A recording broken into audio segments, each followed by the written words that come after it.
give you Mr. Ian Crane.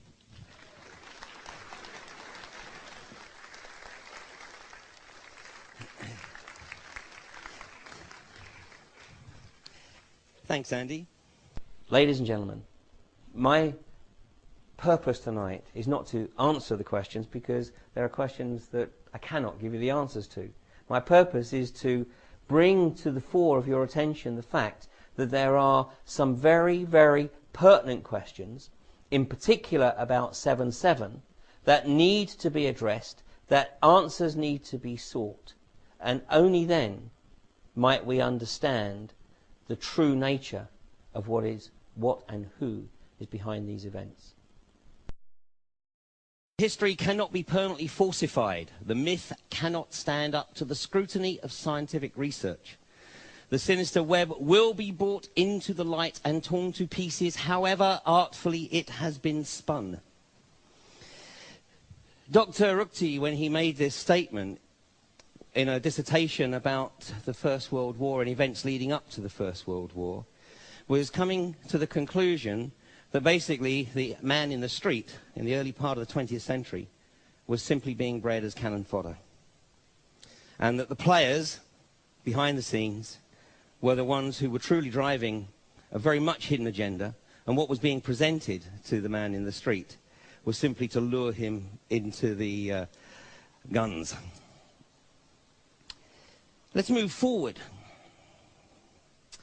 very quickly. Some things don't change. ZBIGNIEW BRZEZINSKI had been on the political scene in the US of A for some 35 years. He went into sort of semi-retirement when Clinton came to power.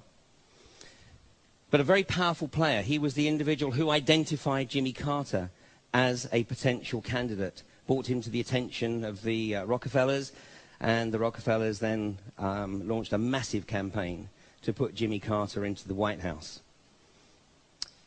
He's been a member of the Council on Foreign Relations and a founding member of the Trilateral Commission. Two bodies in America which many, many scholars believe are in effect the ruling parties, not just of the US, but setting the agenda, the political agenda, for the rest of the world. The Council on Foreign Relations, without any shadow of doubt, a very, very influential and powerful organization. Senators wince when they receive a call from the Council on Foreign Relations. ZBIGNIEW BRZEZINSKI, in his retirement, wrote a book. Well, he wrote actually quite a few books, but the book I'm going to refer to is The Grand Chessboard. He wrote this in 1997. Through much of the book, he laments the fact that the US appears to have missed the opportunity. 7 years after the demise of the Soviet Empire, the US is the only superpower, however you want to use that term. And he laments the fact that the opportunity has been missed for the US to dominate the globe. In the book, on page 29, he says the public supported America's engagement to World War II largely because of the shock effect of the Japanese attack on Pearl Harbor. 2 years previously, the American public, or those that were interested, had been made aware that Pearl Harbor was a contrived event, that FDR had deliberately baited the Japanese into attacking Pearl Harbor. FDR had very, very clear intelligence as to the time, the date, and the magnitude of the attack on Pearl Harbor. He chose not to pass that on. The rest, as they say, is history. In terms of his desire for America to take a lead role globally, he recognizes that this is most unlikely to occur through peaceful means.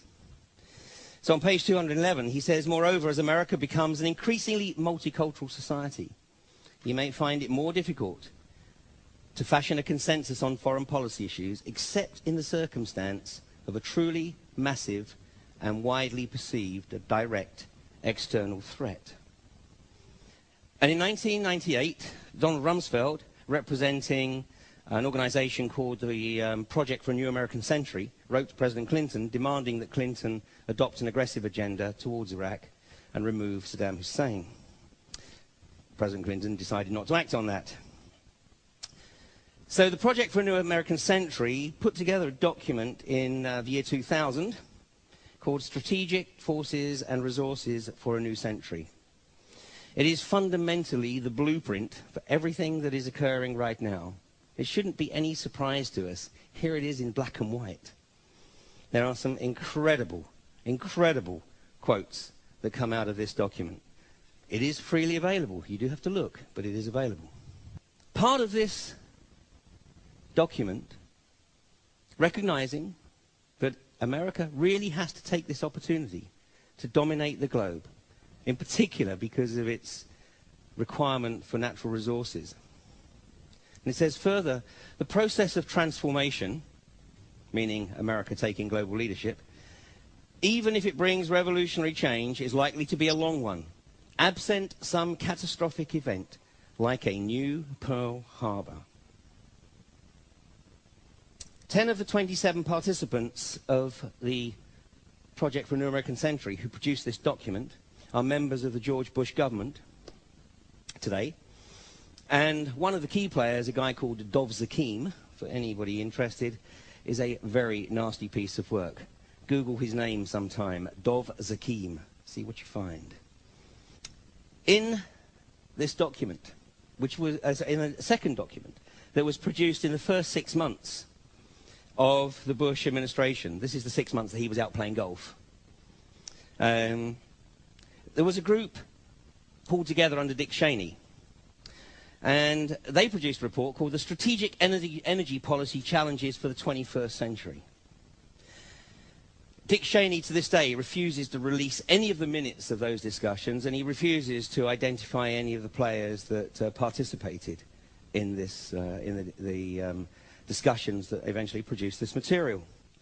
But fundamentally, it was recognizing that the US, which consumes 20 million barrels of oil every day, the global consumption is currently around about 88 million barrels a day. So the US, with, 4 or 5% of the population, is consuming 25% of the global oil production. And most of that, obviously, is imported. In fact, almost all of it is imported because the US is adopting a policy of keeping its own oil reserves purely for strategic reasons.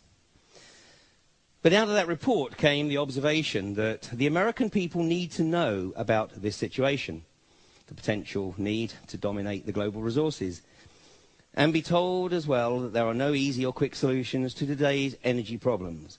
The President has to begin educating the public about this reality and start building a broad base of popular support for the hard policy choices ahead.